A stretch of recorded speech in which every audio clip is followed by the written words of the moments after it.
and we're on today's topic. This is Wi-Fi Security 101. My name is Chris Minton, and we also have Mike to keep me honest, and also to talk about things about this presentation. A little bit about me. I've been in the business for about 23 years. I think I've got some value for this conversation because I've spent a lot of my career actually in the security business. So I've actually worked at SonicWall, which is a UTM firewall type company, and Fortinet, Fortify the network. SonicWall is actually, they got the name from, their firewall so fast, it's as fast as sound. That's a little bit of trivia. Accent the future, right? So working at these security companies, and Mojo Networks, which is now owned by Arista, was actually Airtight, which was one of the first WIPs company. So I think a lot of this is going to be very valid for today's conversation when it comes to Wi-Fi security. And again, this is 101. If there's some advanced topics that you guys would like to hear, please feel free to send them on the Q&A section or in GoToMeeting. So we're always looking for topics, and hopefully maybe we can even do a podcast of them. So real quickly, which I'm already behind schedule, we're going to look at some of these examples. We're gonna scratch what I think is the main point of Wi-Fi security, and we're going to look at WIPs, and then we'll have a real quick Q&A if that's okay with you guys. So here are 4 examples. Actually, in real life, that I was a privy to. I can honestly say that I was not the cause of these, even though that I am not so innocent. I in my career, I broke a lot of things in network. I'm sure, Mike, you've never had that problem. Oh, I've had some spectacular breaks. Yeah. Yes. I've it's unbelievable. Like you don't remember your successes, but man, do you sure remember when you broke things. So this is actually a real example, and the reason I bring this up is to start you getting the mindset of this presentation of the facts I'm trying to point to you guys is that this was actually considered a Wi-Fi security issue in my experience, and this is what happened. An actual developer was working on something, and as you know, in a rush, couldn't get something to work, so they disabled secure FTP on a server. Well, he was connected to the airport Wi-Fi with the company laptop. Well, what happened was that happened 6 years ago. At that point in time. And we were, or the customer, had an FTP server basically running unsecured.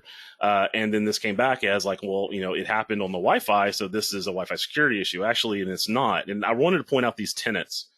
So for you guys that are more security focused, you can address this as well. But this has nothing to do with the Wi-Fi connection. Right. This is firewall rule, having the ability to turn that off, actually even the server being able to turn that off, security policy, both human and process and procedure. This is all of those different levels of security failures that happened, had nothing to do with the Wi-Fi. In enterprise, large Fortune 500 or Fortune 10 companies, there's a dedicated team and even an audit team and a review team and a process team for each one of these roles in security. For these smaller mid-sized businesses, there is not. Explaining those Wi-Fi security issues or just security issues in general, it's good to compartmentalize where these things are at so you can really focus on just the Wi-Fi, which we're talking about today. So example 2, work from home call center agent connects to a Wi-Fi, to a neighbor's Wi-Fi. This is really relevant. We're going to show some slides here in a second. One of our employees at their location, at their work from home, and how many different networks there are and how easy this is to do now. They simply just hopped on the corporate email and they got a malware, right? One of those, they just grab your attention. There's something wrong, and the subject line always says like, there's something wrong with your I-9 or your W-2 or your paycheck, or, I need your access, something real quick that actually generates that I'm not going to think about where it came from. I need to answer this real quick. Or my favorite, when I was with Fortinet, that was going around a long time that we hadn't seen in a long time, even at that time, was we were getting a fax, and even though that you knew that no one was sending you a fax, we still had customers clicking it, and I even fell privy to it in my personal life. I was like, oh, somebody sent me a fax, and of course it was an embedded malware, but in the sandbox, it happens, but it's not anything with the Wi-Fi security, right? This is email filtering. This is client AV. And then if you're lucky, you can have some sandboxing to actually send that out. Next one. employee at headquarters connects to a corporate guest Wi-Fi, right? Totally natural. Sometimes your employees aren't allowed to connect to guests. Sometimes they are, right? It depends on your policy, but in this point, it did happen. And they downloaded documents containing details of thousands of customers' personal information on an employee laptop. Again, this was considered a Wi-Fi issue. And you can see this as, well, why does the guest Wi-Fi have access to, this data? That's, in my thinking, not where it needs to go. It needs to be looked at this, is that why could that data actually be accessed and downloaded, especially unsecured or unencrypted from a device? Again, the Wi-Fi was the one mechanism, the transport of getting there, but there's a lot of other steps in there that actually need to fill those gaps, right? Data loss prevention, admin access, and again, data encryption. And this is my favorite, because this actually did get blamed on Wi-Fi. This was years ago. A storage engineer stopped at a coffee shop just to answer some emails, and then the rental car that he had, they actually broke in and stole the laptop bag. Well, the laptop bag contained hard drives of all the employee health records, and it was stolen. Again, not a Wi-Fi issue, but considered in the realm of Wi-Fi. Again, different levels of security, right? Physical access, admin, security policy, data encryption. All of these policies were basically not followed in every one of these examples, and that was actually where the security problem was. But since the medium, right, was there, that's where us as humans start to think of where the problem is. Oh, we need to not let people use guest Wi-Fi. Oh, we need to not let people, connect to the guest network, right? That's where your brain goes. And that really isn't the fix for these issues. It's other tenets, right? So we're going to talk about why Wi-Fi security actually, gets blamed for quite a bit. And a lot of that is just the misunderstanding of Ethernet, which is 802.3 on the IEEE standards, and 802.11, which is wireless. They behave functionally completely different from each other. And in fact, an 802.11 AP actually does connect into an 802.3, so there is conversion, but they are completely different in how they communicate with their clients, and then how they communicate with the network. As we know, we tend to forget that, but we kind of loop them in together, and that is one of the main reasons. And the second point I wanted to make about Wi-Fi security is the thought of access and authorization. And those four examples, you can look at access and you can look at authorization from a user level. But when we talk about Wi-Fi security, we are just talking about the station, STA, which is the wireless client, and the actual AP. That's what is in scope for wireless security, right? Data prevention, data loss management, malware, all of those examples have nothing to do fundamentally with Wi-Fi security. But what the mistake is that we think that Wi-Fi security with access and authorization, we get these mixed up. So before we move into WIPs, we're going to talk about how these actually work. So this is a nice little refresher. To the bane of all existence for Wi-Fi engineers, Wi-Fi stations are always listening and looking for networks to join. They are always talking about networks they have connected to in the past. So this statement right here, they are always talking about networks they have connected to in the past. You can see it right here. It might be a little small, but you can see this device basically yelling, hey, I connected to Nico Test once. Doesn't matter where he's at. Nobody cares in this access. This is like the friend that has gone everywhere, done everything, been to every restaurant, and that's fine. But then there's the other friend that's done this, that's been everywhere, done everything, but that's all they talk about is everywhere and every place they've ever gone, right? And this is a fundamental conduit for wireless and rogue APs and how you can actually attack somebody. Because even if you have a hidden network, that just means the AP is not broadcasting the actual SSID name. But guess what? The client that connected to it, it is. And if you can scan that, you can get that information. We're going to talk about how you can actually just turn that around. And that's why rogue AP detection is so important. But this is the two tenets, right? Is that your Wi-Fi client, whether or not we like it or not, is just the protocol, 802.11, completely different than Ethernet. They're always looking and listening for networks to join. And they are Also, always talking about the networks they've connected to in the past. That can be used for bad, right? A wireless client, they discover the security policy through the beacon frame. Extremely important. Also can be used for bad, right? All you need to do is just listen. And if you can listen and see it, you can get pretty much everything you need to know about how the policy is built. Notice this next step, then completes authentication. So this is basically part of the four-way handshake, right? So the station discovers security policy through a beacon frame, then it completes an authentication. That doesn't mean authentication and as user concept. We'll talk about that here in a second. Then it associates, and then it will negotiate a security policy. So there's quite a bit of steps there before we actually get, to that nice little locked four-way handshake where, information now is encrypted. There is a lot of things out in the open in Wi-Fi based on the standard, and that's how the standard does work. That is open and can be actually used to attack, but there are actually some pretty easy things to do to mitigate that. So again, talking about security, and I had mentioned earlier about work from home users and one of our employees.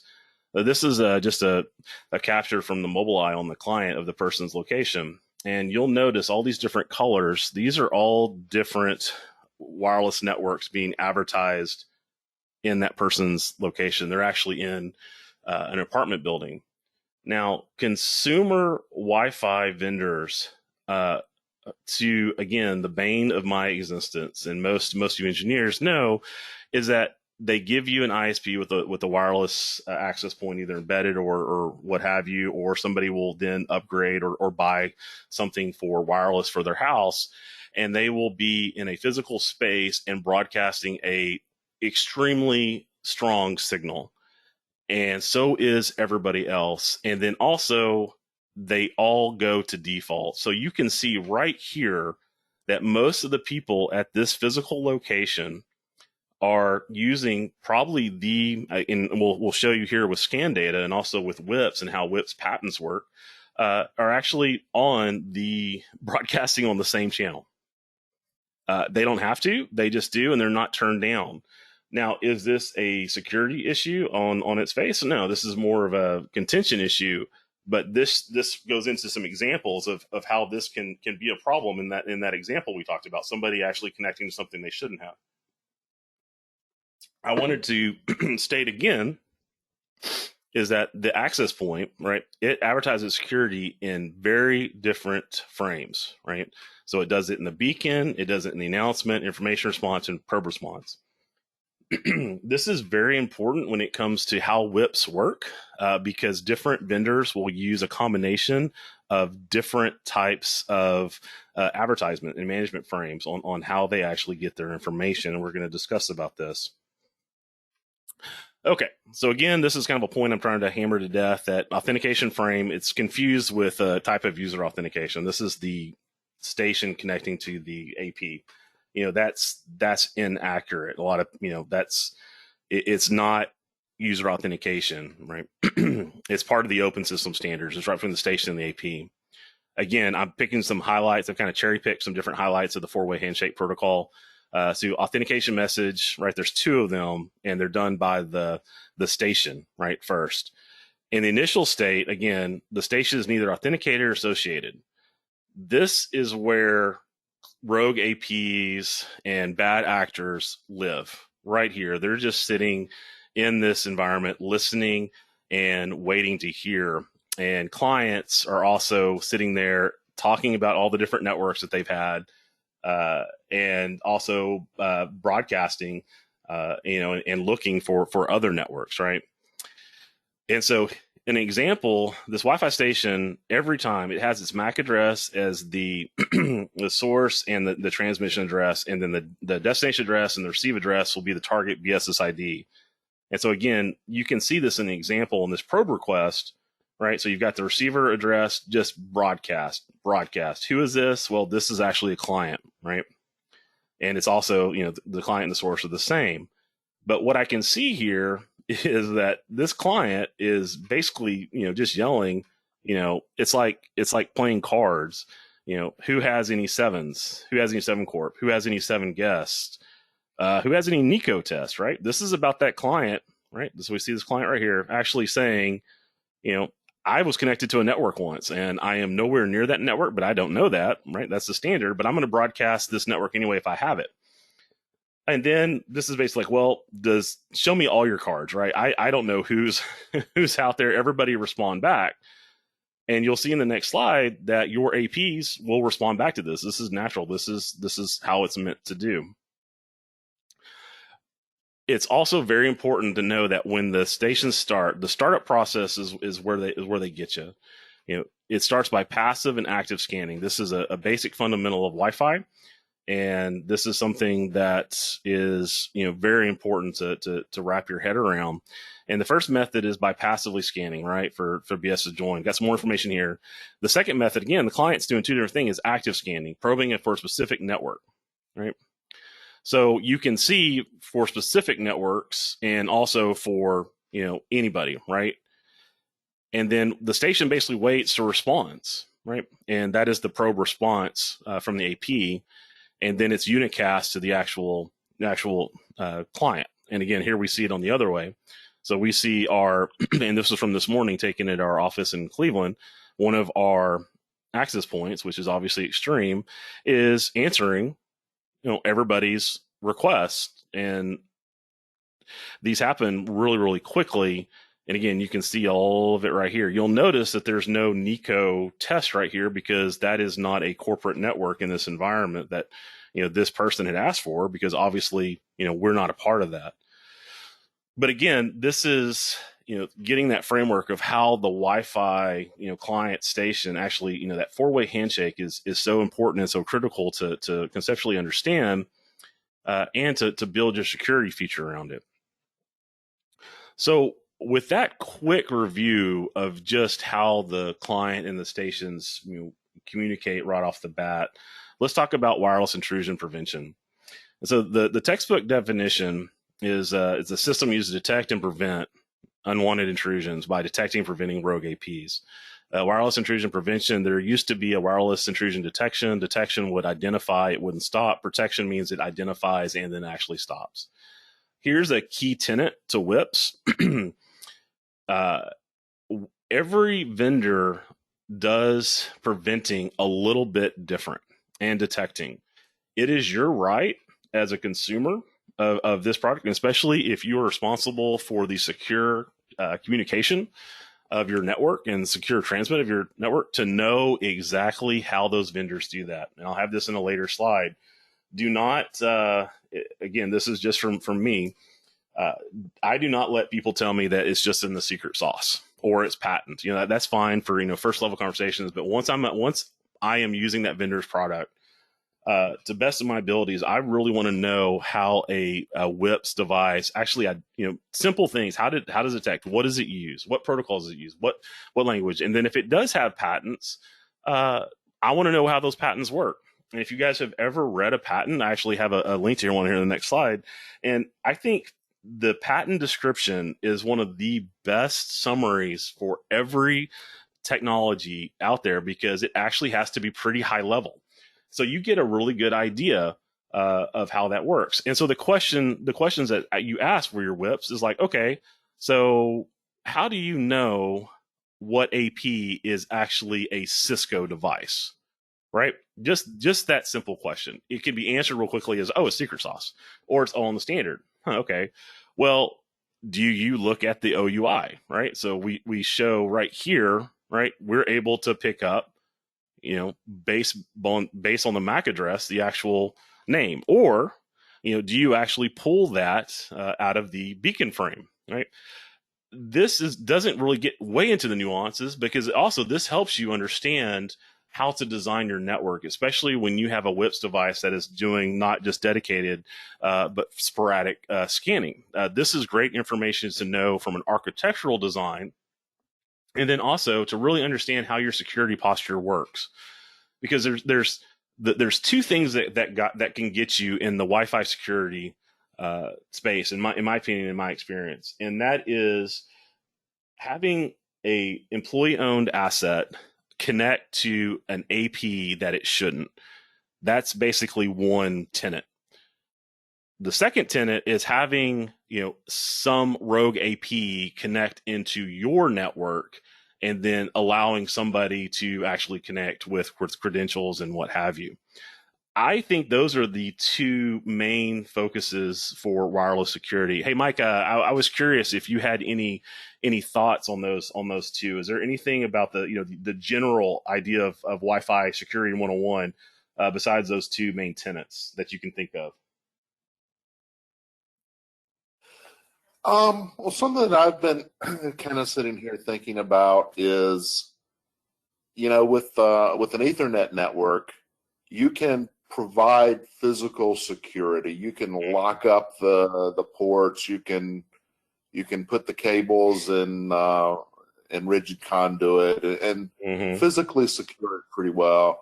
With wireless, it's all kind of hanging out there, and there's no way to physically secure it. So it makes it important to really consider these security issues in a way that maybe isn't quite so important with Ethernet. Mm-hmm. Yeah, that's great feedback, Mike, and that's we all started from the wired environment usually, ones that have been around for a while, and you start to intertwine the idea that Ethernet and wireless are very similar because they really kind of do the same thing. The only difference is that one's through the air and one's not, but they work completely different, and it's a whole different mindset about actually securing it. What I like to show in this Wi-Fi 101 is that securing Wi-Fi is actually pretty easy, in my opinion. And if you just look at it from securing the Wi-Fi, once you start talking about data integrity, talking about access and antivirus and malware, that leaves the realm of Wi-Fi security. We'll probably have some more in-depth webinars on the actual authentication methods and some of the checks and balances that each standard uses and some of the drawbacks with that. But that piece of security, at least in my opinion, is actually pretty sound to cover, especially if you have WIPs. WIPs used to be a luxury. A lot of vendors now, a lot of wireless access point providers are actually now adding WIPs into their environment by having a dedicated radio or by having a radio actually go and scan. Again, this is something that you want to know about your devices, because if your wireless access point has a certain amount of radios and it is servicing wireless stations, but also doing scanning, it can't do both at the same time. So you need to be aware of that and in design, or at least understand your network from that point. If you have a wireless access point that has a dedicated WIPS radio, and then it's scanning all the time, then that's great, and that's consideration, right? That you need to know. But you also need to know not just about active and passive scanning when it comes to WIPS, or if you even have a third-party WIPS as well, same thing applies. But you also need to know how that WIPS actually gets that information, right? That is incredibly important here. And as you can see from a mobile eye capture, which is that same scan, and then also from our Sapphire eye capture, pulling clients actually connected out of the air, you get quite a bit of information. And asking a simple question: how does 7Signal know that this is an Apple box, right? As a consumer of 7Signal product, Mike and I love nothing better to do is answer these type of questions.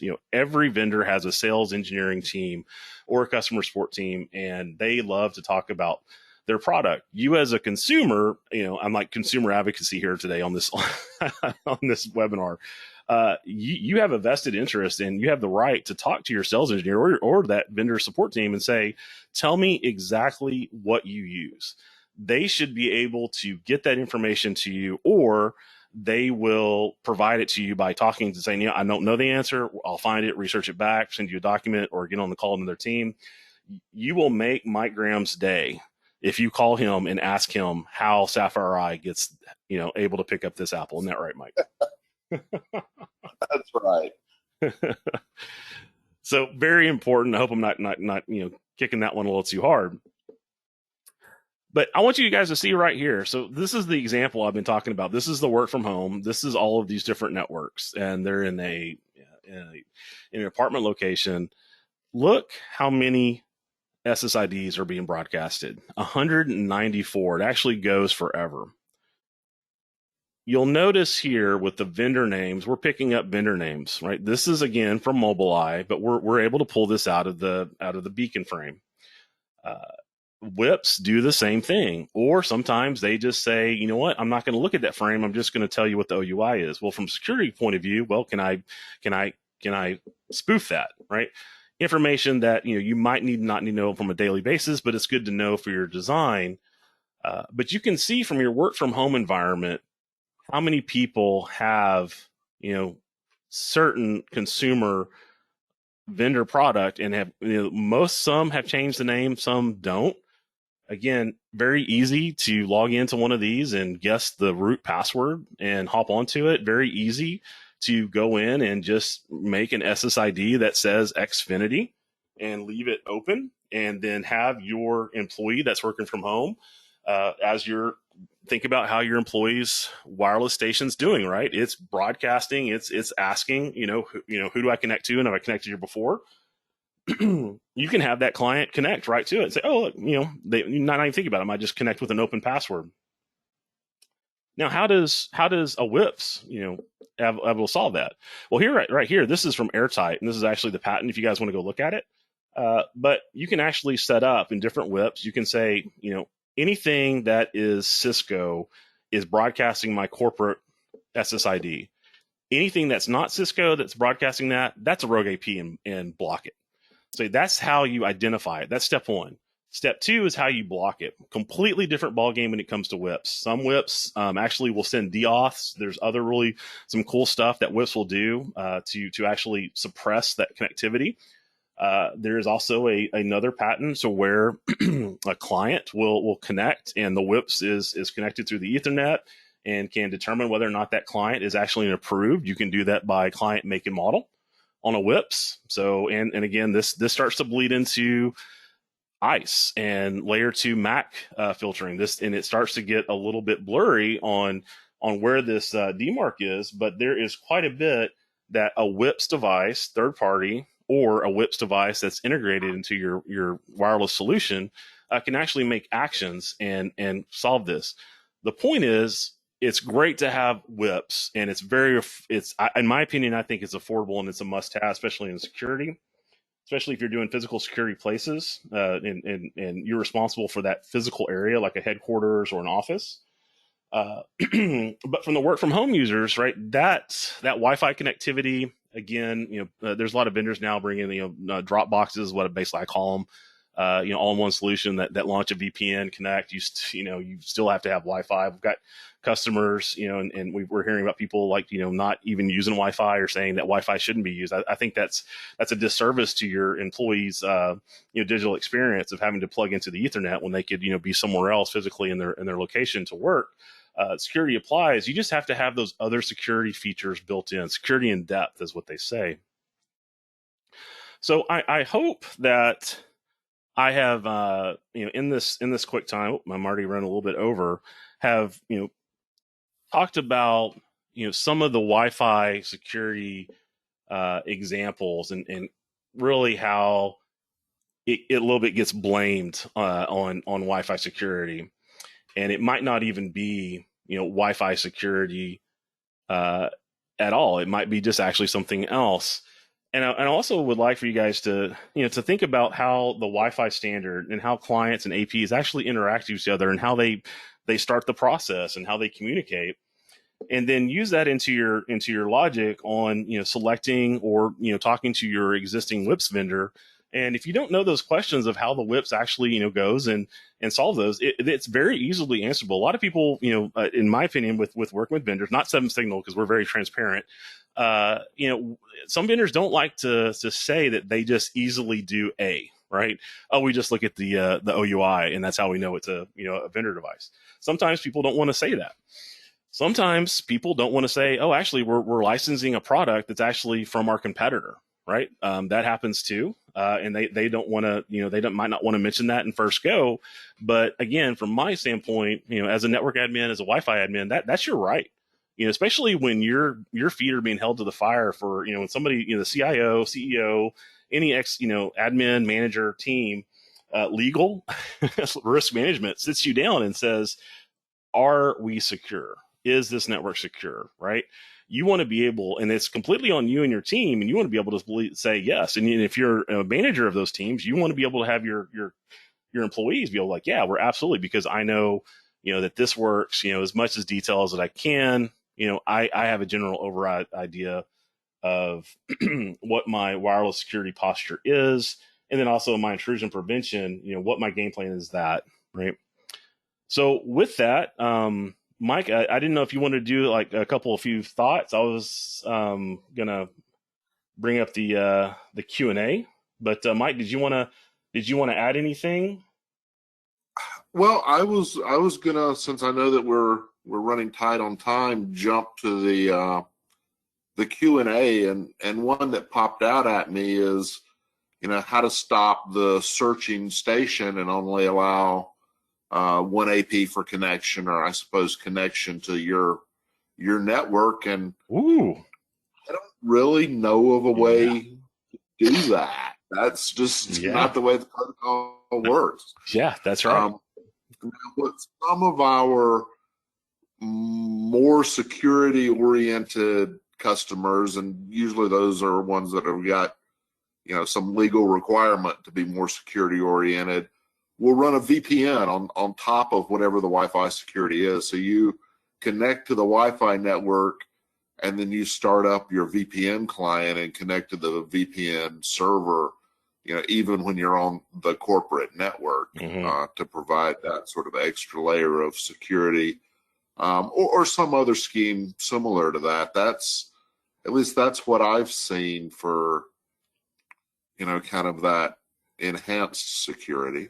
Yeah, you're absolutely right, Mike, and that's a great question. And you've got to work with the standard, right? And know the standard, know that's how that it works, and you've got to build that security in depth. A lot of times, I had a great manager years ago that would ask me, what are you trying to solve?